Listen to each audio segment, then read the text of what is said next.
afternoon, ladies and gentlemen. Good afternoon. Welcome to the show. A little bit of face cam. I don't generally do this ever, actually. It's a little weird. Just camera. Huh. Oh well, whatever. Probably makes the most sense. Playing a game while doing the Q&A is very, very distracting, so it makes it a little bit more difficult. Alright, well, I will stay as long as needs to today to answer all the questions. Now, what I also gave the opportunity to the subscribers to do was to send questions in advance if they weren't going to be here. Because this VOD generally only goes up on the Twitch archive, it doesn't go up on YouTube, so I'm going to make sure that there is... Is it echoing? It shouldn't be. Unless my... An echo? That's unusual. Why would that happen?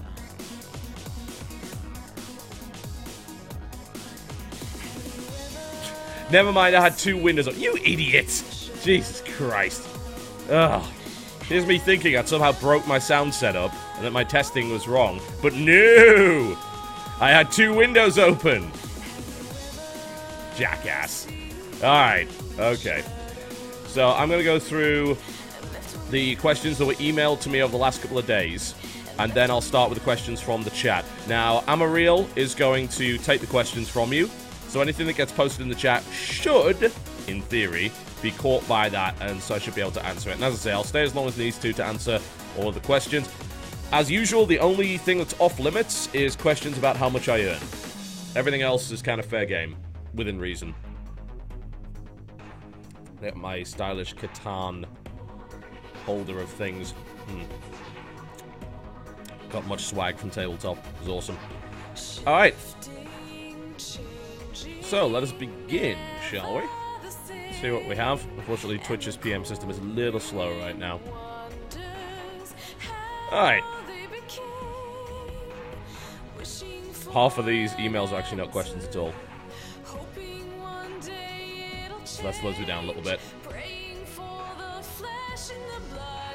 Alright, here's one. This starts from Billster Rules. He asks, what made you get into YouTube gaming critique? How did you find gaming on YouTube? Huh. Well, I mean, I think everybody knows the story about how the YouTube channel started, but what I can answer is why I did things the specific way that I did. So, before I did all of the YouTube stuff, I did get to do some gaming shows on WoW Radio. And I actually did a few reviews there, here and there. And when I was adapting that show format, I pumped out a couple of videos. I'd never really done videos before, but I did a couple of videos a long time ago by the name of Irresponsible Reviews. Which is exactly what WTF is now is, you know. If you treat it as a review, you are very irresponsible, but I wonder if I still call them that. I'm gonna see. Yeah, I do. The first one came out in April 16th, 2010, which was Beat Hazard. Got 56,000 views over the course of the last 3 years, and then I did Transformers War for Cybertron. Similar format. Basically started from the very beginning and reviewed it on the basis of a small amount of gameplay. And I liked that format, but I felt that calling it a review was unreasonable. But I thought you can still critique the vast majority of a game simply by playing a certain degree of it and give kind of a first impressions. And more to the point, be able to critique a lot of games in a short time. That's the real problem. If you're doing reviews on your own, if you're doing actual reviews, then you are very limited as to what you can do. And unless you have like the audience size of Angry Joe, you're basically boned for doing it for a living. Yeah, you just can't. There's not enough money coming in. If you're only putting out one video a week, you need that big audience, yeah? Angry Joe's like getting 1 million views an episode sometimes, but he's only doing like one a week. That's enough to keep you going, but like if you compare that to me, let's say a channel was doing one review every week and was getting 1 million views per video, yeah? And those were the only videos he was putting out. Thankfully, Angry Joe does other stuff, so he gets that. But if that's all you did, you would be getting about 1/3 of the views that I'm getting right now. So that makes it a little bit more difficult to do it as a living, right? So I wanted to develop formats that could make sense on a daily basis and that were inexhaustible. And that's kind of how I did that. And it came from those ideas. It's pretty cool, in my opinion. Works alright. Alright, let's go on to the next question, shall we? You can find those videos, by the way, on the channel. They're pretty bad. I did do them in 1080p, but I think the Beat Hazard one actually has some screen tearing on it. So my recording methods back then were not so good. I was just experimenting with video. I hadn't really done much before that outside of the Shining Force Let's Play, and outside of a couple of videos for WoW Radio when we did the Wrath of the Lich King runs on certain dungeons. I think we did some Burning Crusade stuff as well, actually. Did we? Maybe we did. Yeah, we did a little bit of WoW stuff here and there. Which is pretty cool. Alright, let's go on to the next one, shall we? Alright. It's from Thadia. It says, so once you mentioned that your brother was in the music business, you were thinking of doing something for your channel together with him. Those ideas still in the pipeline, because I'd love some variety on the channel. We probably won't. I mean, the only idea that I really had surrounding that was to actually do some remix stuff, which I think we could do. But he's also very, very busy with other stuff. He's very busy with his own work, yeah? He has a full-time job, and he's also doing all of his own production work and things like that. So, yeah, I mean, he probably wouldn't have the time for it. I think we could very easily do a few kind of remix tracks and promote them through the channel. I think they'd probably do reasonably well. But at the moment, it kind of seems a little bit pointless to do that unless we're able to develop a format. Like, if you want to listen to remixes, you can go on OC Remix, right? That's not a big deal. But if you want to do something a little bit different to that, that's actually separated from it, then I think you would have to develop a format based around that idea. I think potentially you could do kind of a talk-through process explaining how the whole production process works and how you adapted the original track, and then you play the track. I think that might be a format that would work, but the question is, would anyone really be interested in it? I don't know. I'd have to ask him. I don't think it's a format that we're going to pursue at any point in the future, really, but it is definitely a possibility.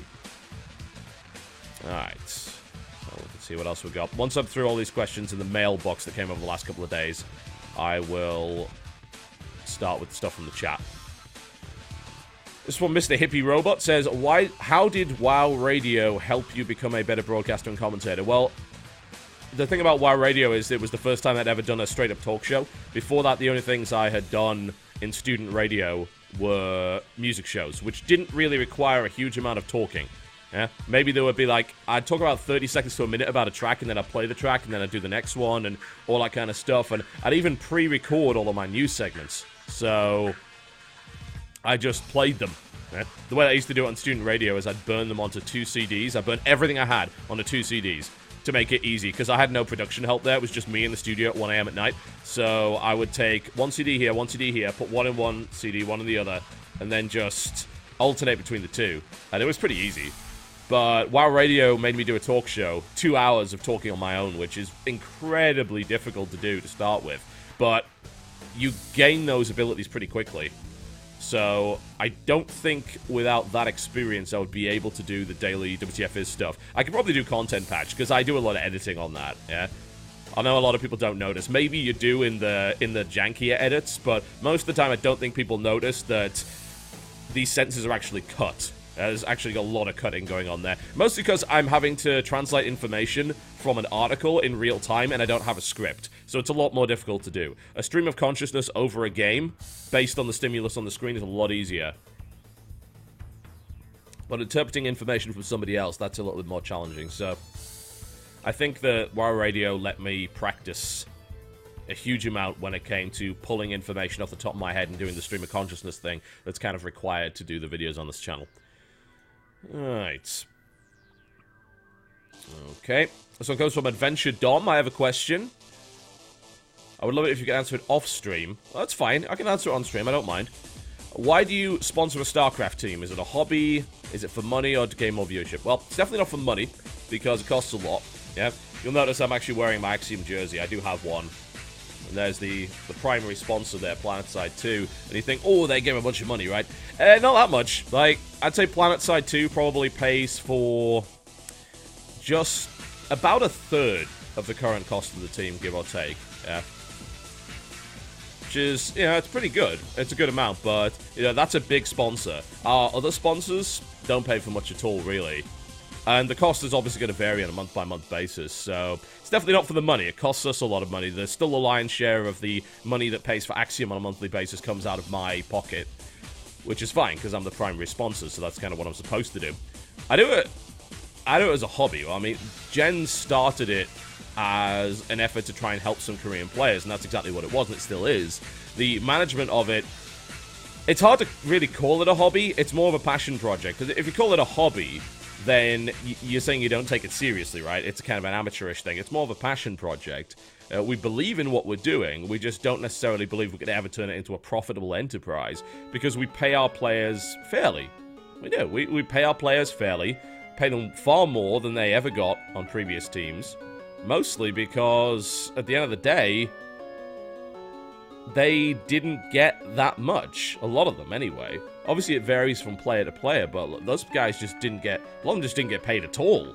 They were just relying on their winnings. And obviously, they got housing, but we think that providing housing for your team is the least that you can do. We don't think that should be treated as a reward or anything like that. So, putting your players in an environment where they can perform well is the least that you can do. So, yeah, it's a passion project. We believe in Axiom. We think that it's a great team, and it's got a great environment, and it's got tons of potential. And I would put my players up against anybody. Yeah, I really would. I think on a good day, they can beat anybody. And they've shown evidence of that. So, it's, you know, it's great to watch. It's like having a fantasy team, only it's real. You know, you're very, very invested in the results of that team, and rightfully so. I just also got these weird shadows on the side of my... It's because of my... I've only got 2-point lighting in here, because I've got a backdrop, so I can't do a 3rd-point lighting behind it, so I have these weird shadows that it looks like I've got breathing gills in my face. That's not great, but there you go. Yeah, so, you know, we run it because we're passionate. Simple as that, yeah. Everyone's got to have a passion project, and right now we're in a fortunate part of our lives where we have a lot of disposable income, and we can use it to benefit other people. It's either that, or we waste it, you know? I'm really happy that we can give that money to 4 and soon to be 5 players. That's awesome. Yeah, we can give them a career.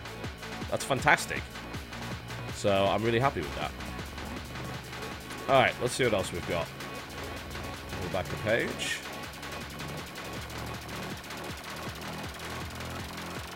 All right.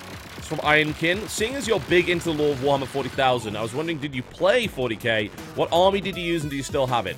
I didn't play a lot of it because... What is this? I'm sorry, we're not playing any more of that. Thank you very much. That's enough of that nonsense. Anyway. You can scrabble all you damn well please, but get the hell out of the way. Okay. I only really played the specialist games because when I was growing up, I had next to no money. So I couldn't really afford an army. I had some little units that were kind of second-hand. And I had some second-hand Space Marines. And then when I started making more money, a few years ago, I was able to get together a reasonable-sized army of Warhammer 40k stuff. And I got 1,000 Suns. Yeah? So I had stuff like 2 Predators, a Land Raider, several squads of 1,000 Suns Space Marines, Sorcerers, and all sorts of cool stuff. Unfortunately, back then we had a dog. We had a Labrador puppy. That was a mistake. It was destructive, incredibly destructive, and it wrecked everything. It got into the garage, and it destroyed my 40k collection, just ripped it to shreds. Thankfully, it wasn't lead or anything like that. It was just plastic, and we hadn't painted it yet, so it's not like it ended up eating toxic stuff. But yeah, it destroyed about 2,000 points worth of 1,000 Suns, which was less than ideal. After that, I decided, you know what, it's probably pointless. Eventually, we had to rehome the dog, because it was wrecking everything. Like, it was just ridiculous. Even after we took it out on walks, it just wanted to destroy things. So, we ended up rehoming it to a farm, where they had a bunch of other dogs as well, and could definitely deal with it. So, we get pictures of it every now and again. Feel sorry about that. This house, we can't even have a dog, so... Yeah, I... didn't play a lot of 40k. The stuff that I did play, I did have an epic army. I had an epic 40k orc army. It was about 3,000 points. So I played mostly epic, actually. Because I like the rule set better. It simulated massive battles very, very well. Epic 40k, in my opinion, was absolutely phenomenal fun. I never got to play Epic Armageddon. which was the one that they did before they just retired Epic entirely. I also played a good amount of Space Hulk. And I played a bit of Necromunda. I had a Spyra team. So we used to play Necromunda at the Games Club when I was little. By little, I mean I was like 11 or 12, I think. There was a games club down at the local leisure center that we did every Friday. And I used to play Necromunda there. And of course, played a lot of Talisman. Played a little bit of Warhammer Quest. I actually had a Chaos Warrior in Warhammer Quest. That was pretty cool. And I did Gorkamorka, because Gorkamorka was very, very easy to play. Yeah, you could basically just buy the Gorkamorka set, and that was enough for you to play Gorkamorka in a legit way. It was a really cool campaign game. For those who don't know, Gorkamorka was Orc versus Orc on a post-apocalyptic, low-tech planet that the guys got marooned on, and they were fighting amongst themselves on makeshift vehicles. And you also had campaign progression, so your guys could level up and earn currency and buy stuff and things like that. It was awesome. That was great fun. So yeah, I played a lot of that. But I did play 40k, but only with borrowed armies. I never really played a full-on game of 40k on my own. I can afford to now, but I certainly can't afford the time, so yeah, there you go. Not ideal. Alright. Next question. Those waiting in the chat, don't worry. All of your questions are being gathered up by Amariel, so I will cover them. I'm just covering the stuff that was emailed to me for people that can't be here. Alright. Okay. Don't think... okay, I guess I can cover that. It's kind of family related, which I'm not too comfortable with, but it's not exactly too probing. So, this is by Rets GT Cass. Will you be moving from NC into a state with better internet connection and better schools for your son? Well, that's the problem, isn't it? Those two things, they don't come together. Trust me. It's like, well, we could move to Kansas City. Tornadoes! Gotta love that. Yep, there we go. That sounds like a fantastic plan. It's like, yeah, I can get Google Fiber, but also tornadoes, and there's problems around there.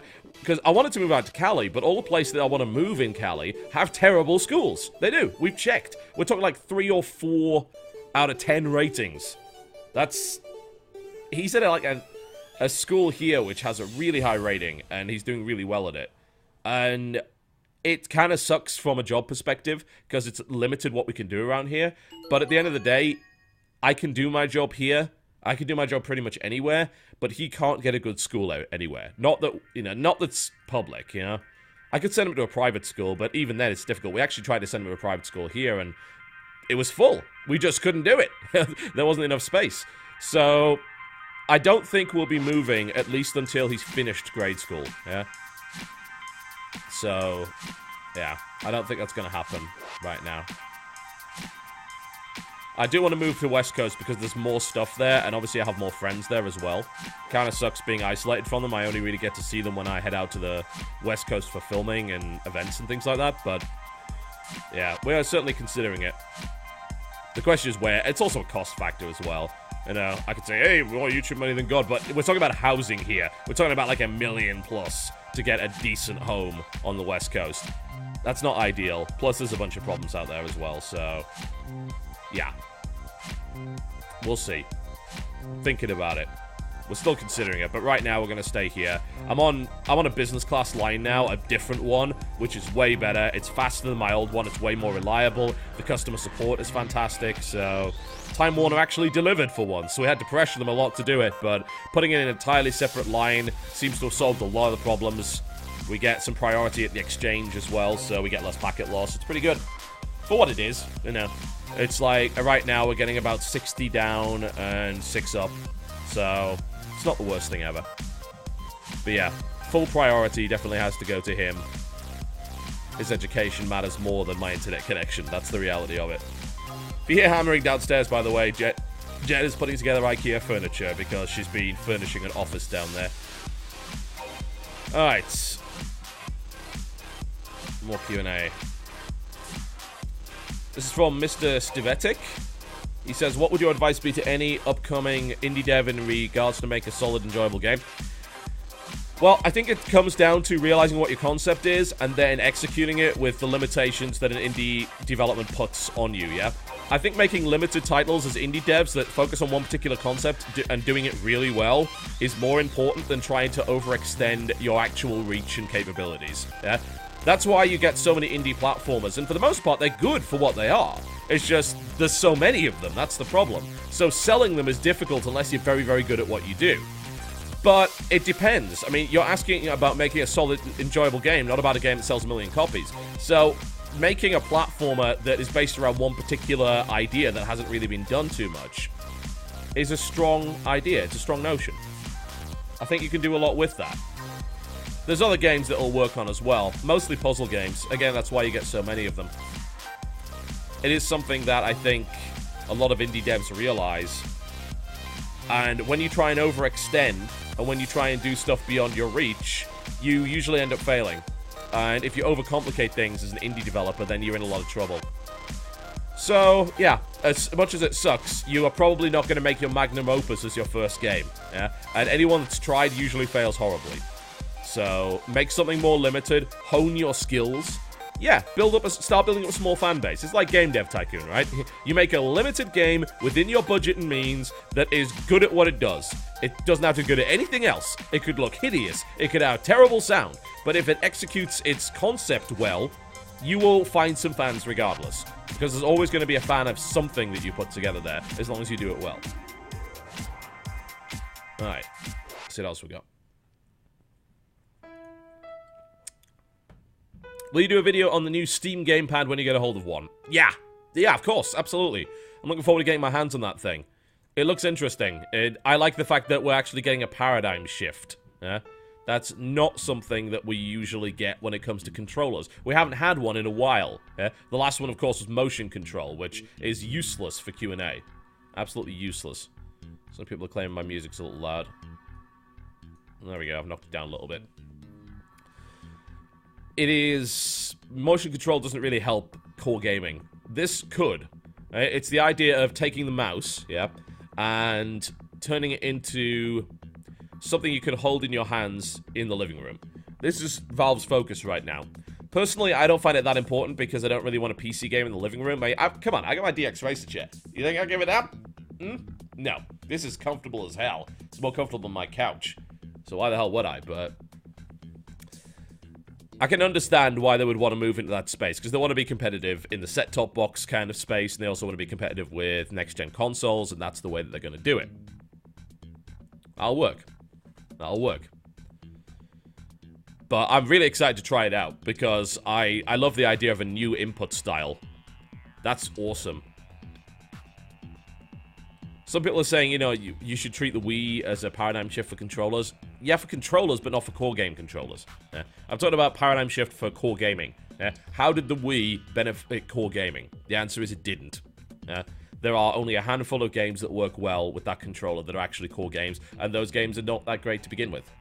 There's a reason why most of the games that came out towards the end of the Wii's lifespan that were very much core games were designed to be used with the Pro Controller and not with the motion controls.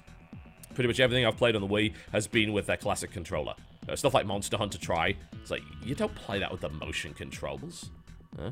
Smash Brothers, you don't play that with the motion controls. You can, but you shouldn't, you know?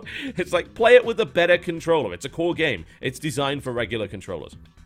So yeah, I'm excited to see what that does from a core gaming standpoint. And I also like the fact that they've got emulation in from the very start for other titles, for older stuff. Basically mapping keys and mouse controls and things like that. That could be really exciting. Okay. Let's see what else we have.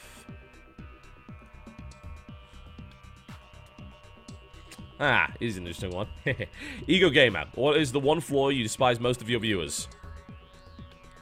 And in the hopes of stemming the hate mail that answer would create, what is the one quality you admire the most? The one thing I hate the most. The thing is that, like, saying that would be unfair to everybody, right? Because not everybody's the same. And even if you were to take all the YouTube comments and just bundle them together, you're still only taking a fraction of the audience there. But if I were to look at tendencies, I probably would say that I don't really like the gotcha tendency, because I have a feeling that there's the subset of the viewer base that are kind of only there to try and point out, like, tiny mistakes and things like that. I feel that that's kind of a waste of time, and I'm not really sure why they do it. Sometimes I make mistakes. Sometimes I make factual errors. I say so much about games on a daily basis, it's kind of expected. And I don't have a fact check. I don't have researchers really to help me out. I do all this stuff myself. So I'll make a mistake every now and again. And then there'll be just some people that just jump on it, you know? And they try and make as much hay out of it as possible. And it's like, come on, guys, really? You know, this... the gotcha moment, is it? Some people will go to great lengths as well to twist my words in that respect, and I definitely don't like that, you know? I'm not out to deceive anybody, I never have been, so I'm not sure why people would try and twist my words into a deceptive form. That's a little irritating. That's probably the thing that I hate the most. Because saying anything else would really be unfair to the viewers, because it's a tiny minority of trolls, but I do feel that even the best-intentioned viewers will sometimes dip into this nasty little well of, hey, I got you on this one, hey, you made a mistake, let's make a big deal out of it. And I don't think there's necessarily any need. Don't think so. What is the flaw that I like? What is the thing that I like the best? I think it's gotta be the willingness to accept even the tiniest titles on the channel, yeah? There is really no other channel on YouTube that is able to get those consistent viewers on the tiniest of games, yeah? And there's just a viewer base that will just happily just watch a video because, hey, I'm interested. And it's not always the case. I would like them to be more interested. I'd like them to not have... You know, there's a set of the viewers that has this kind of dumb attitude that is, oh, I've never heard of this game, so it's probably not worth my time, and I shouldn't check out the video, which is dumb as hell. It's the same attitude that I used to have to radio a long time ago. When I did radio, I wanted people to listen to my show because they would discover new music. And so many people listen to the radio for songs they already own. It's insane. Hey, it's my favorite song.